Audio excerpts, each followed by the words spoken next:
உங்களுக்காகவே ஸ்பெஷலா டிசைன் செய்யப்பட்ட இந்த ஆழமான ஆய்வுக்கு உங்களை வரவேற்கிறோம். இன்னைக்கு நாம பேச போற டாபிக் ரொம்பவே இன்ட்ரெஸ்டிங் ஆனது. ஆமா, ரொம்பவே சுவாரஸ்யமான ஒரு விஷயம்தான் இன்னைக்கு நம்ம லிஸ்ட்ல இருக்கு. கண்டிப்பா. நம்ம கிட்ட இருக்கிற சோர்ஸ் பாத்தீங்கன்னா பல நூற்றாண்டுகள் பழமையான ஒரு ஆன்மீக நூலோட குறிப்பிடல். அதாவது குறிப்பா அல்பகரா அத்தியாயத்தோட 5 முதல் 15 வரையிலான வசனங்கள். இதுல நாம ஒரு முக்கியமான மிஷனோட தான் இந்த தேடல் ஆரம்பிக்கிறோம்.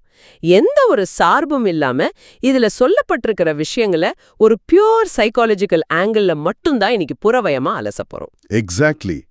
இந்த குறிப்புகள்ல மனிதர்களை ரொம்ப தெளிவா ஒரு 3 பிரிவா பிரிச்சிருக்காங்க. இதுல முதல் 2 வகை மனிதர்களை ரொம்ப சிம்பிளா சொல்லிட்டாங்க. ஆமா, முதல் வகை ரொம்ப ஸ்ட்ரெயிட் ஃபார்வர்ட், அதாவது நேரான வழியில பயணிச்சு வெற்றி பெறுபவர்கள். கரெக்ட். 2வது வகை பாத்தீங்கன்னா உண்மையே முழுமையா நிராகரிக்கிறவங்க. இவங்களை எச்சரிச்சாலும் ஒண்ணுதான், இல்லனாலும் ஒண்ணுதான்னு சொல்றாங்க.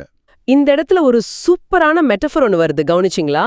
இவங்களோட உள்ளங்கள், செவிகள், அப்புறம் பார்வைகள்ல ஒரு முத்திரை குத்தப்பட்டு திரை போடப்பட்டிருக்குன்னு சொல்லப்பட்டிருக்கு.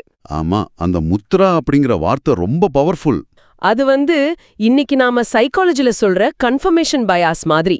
ஒருத்தர் புதுசா எதையும் ஏத்துக்க மாட்டேன்னு மனச மூடிட்டாங்கன்னா, நீங்க என்னதான் ஃபேக்ட்ஸ் சொன்னாலும் அந்த திரையை தாண்டி உள்ள போகாது. உண்மைதான். ஆனா இந்த 2 எக்ஸ்ட்ரீம்ஸும் இல்லாம ஒரு கிரே ஏரியா ஒன்னு இருக்கு பாருங்க.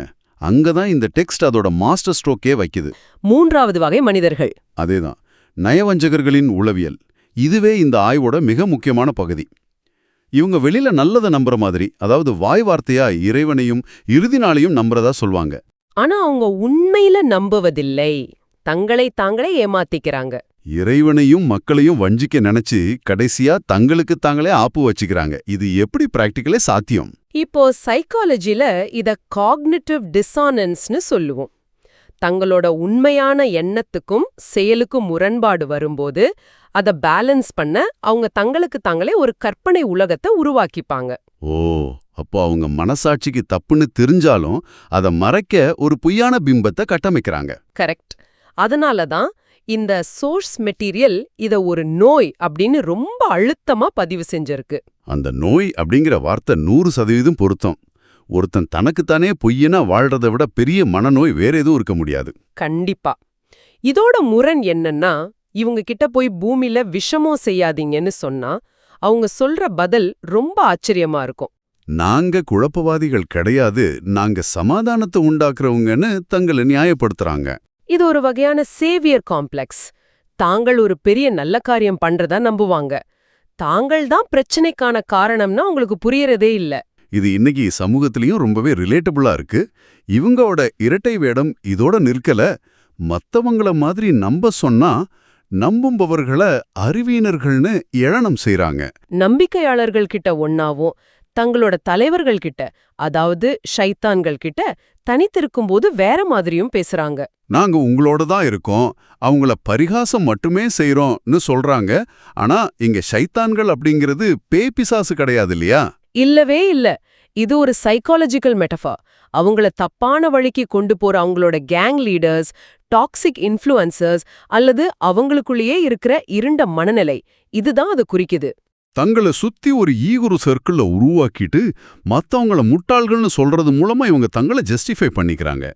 அப்போ இவங்களுக்கு இறுதி விளைவு தான் என்ன? இந்த வரிகளோட கடைசியில இவங்க செஞ்ச அட்டூழியத்திலேயே தட்டு தடுமாறி கெட்டலையும் படி விடப்படுறாங்கன்னு ரொம்ப ஷார்ப்பா முடிச்சிருக்காங்க. அதாவது ரியாலிட்டியை விட்டு விலகி தங்களோட சொந்த மாயைக்குள்ளேயே சிக்கி வழி தெரியாம நிப்பாங்க. எக்ஸாக்ட்லி. தொடர்ந்து முகமூடிகளை மாத்திட்டே இருக்கும்போது எது தன்னோட உண்மையான முகம்னே அவங்களுக்கு தெரியாம போயிடும். ரொம்ப நுட்பமான சைக்காலஜி இது. நூற்றாண்டுகள் பழமையான இந்த வரிகள் மனிதர்களோட இரட்டை வேடம் மற்றும் சுய ஏமாற்று வேலைகள் குறித்து எவ்வளோ ஆழமான பார்வை உங்களுக்கு தருதுன்னு இப்ப புரிஞ்சிருக்கும். கண்டிப்பா. இது ஒரு செல்ஃப் ரிஃப்ளெக்ஷனுக்கான நேரம். ஆமா. இந்த ஆழமான உரையாடலை நிறைவு செய்யறதுக்கு முன்னாடி உங்களுக்காக ஒரு இறுதி சிந்தனை. உங்களை நீங்களே கேட்டுக்கோங்க. ஒரு மனிதன் தொடர்ந்து குழப்பத்தை விளைவிச்சுக்கிட்டே தன்னை ஒரு சமாதானவாதியின் ஆழமா நம்பினா அவன் உருவாக்குன அந்த பொய் மாயிலிருந்து அவன் என்றாவது வெளியே வர முடியுமா? கொஞ்சம் யோசிச்சு பாருங்க.